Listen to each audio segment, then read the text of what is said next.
तुम आगे बढ़ो, हम तुम्हारे साथ हैं। तुमके साथ, तुम आगे बढ़ो, हम तुम्हारे साथ हैं।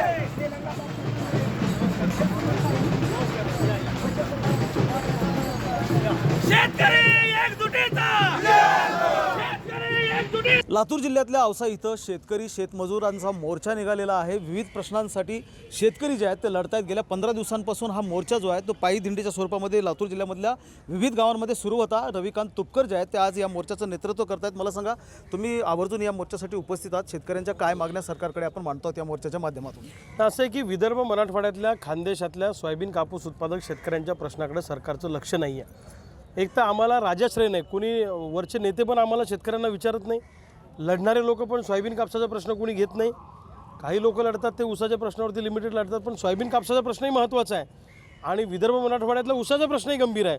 या प्रश्नावर कोणी बोलत नाही, म्हणून आमचे सहकारी राजेंद्र आबा मोरे आणि राजकुमार कसबे यांच्या नेतृत्वाखाली या औसा तालुक्यामध्ये 100-150 गावातनं 15 दिवसीय यात्रा निघाली आणि त्याचा समारोप आज महामोर्चामध्ये झाला।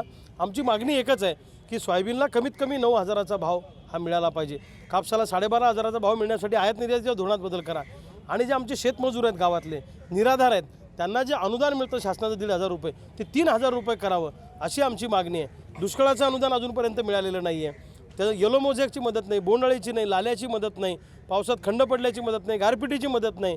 अरे आम्ही जगायचं कसं? आम्ही माणसं आहोत ना, आमचं माणूस म्हणून जगणं सरकारने मान्य केलं पाहिजे अशी मागणी आम्ही केली। गावगाडा उद्ध्वस्त करण्याची सुपारी सरकारनं घेतली का हा प्रश्न आमच्या मनामध्ये निर्माण होतो।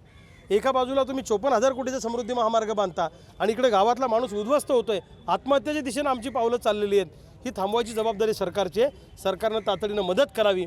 अन्यथा 19 जानेवारीला आम्ही लातूरच्या रेल्वे स्टेशनवरून एकही रेल्वे मुंबई, गुजरात आणि दिल्लीच्या दिशेनं जाऊ देणार नाही असा आम्ही निर्णय केलेला आहे आणि त्याच्यानंतर मंत्र्यांना सुद्धा आमच्या गावात आम्ही बंदी करू असं आंदोलन भविष्यात आम्ही हाती घेणार आहे। सरकारी तूर खरेदी केंद्र जे आहे तर त्यामध्ये गेल्या 3 वर्षामध्ये जर पाहिलं तर 1 किलो देखील तूर शेतकऱ्यांनी सरकारी केंद्रावर घातली नाही। हा तफावत आहे सरकारची, म्हणजे शेतकरी सरकारच्या त्या केंद्राकडे जात नाही तरी देखील अशी केंद्र सुरू ठेवलीत सरकार।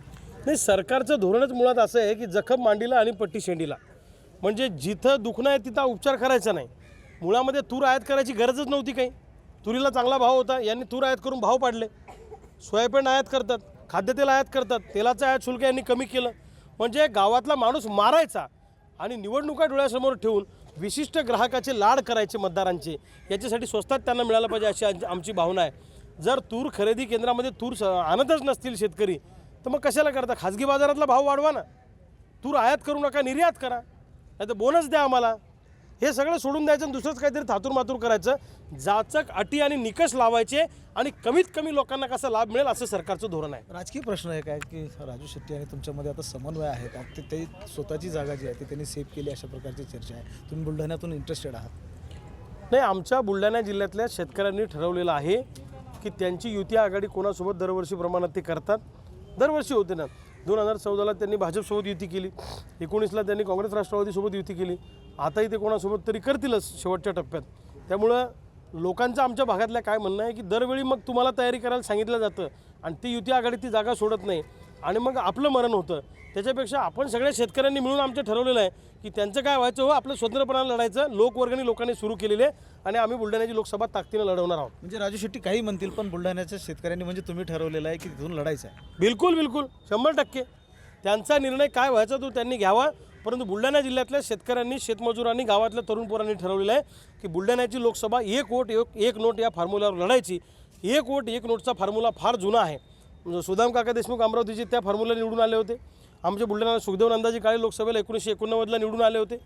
बच्चू कडूंना लोकवर्गणी दिली, राजू शेट्टींनाही लोकांनी लोकवर्गणी दिली, सदाभाऊंना पण माढ्यात थोड्या फरकाने पराभव झाला पण लोकांनी मदत केली। अशा चळवळीतल्या अनेक लोकांना लोकवर्गणीतून लोकांनी निवडून आणलेलं आहे। आम्ही फाटकी माणसं आहोत चळवळीतली, त्यामुळं आम्ही ती लोकसभेची निवडणूक ताकदीनं लढवणार आहोत।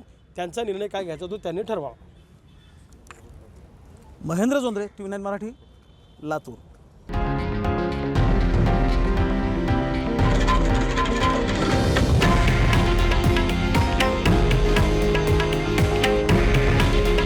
हे आहे देशातील नंबर 1 न्यूज नेटवर्क आणि आपण पाहत आहात TV9 मराठी। काळजी तुमची, हित महाराष्ट्राचं।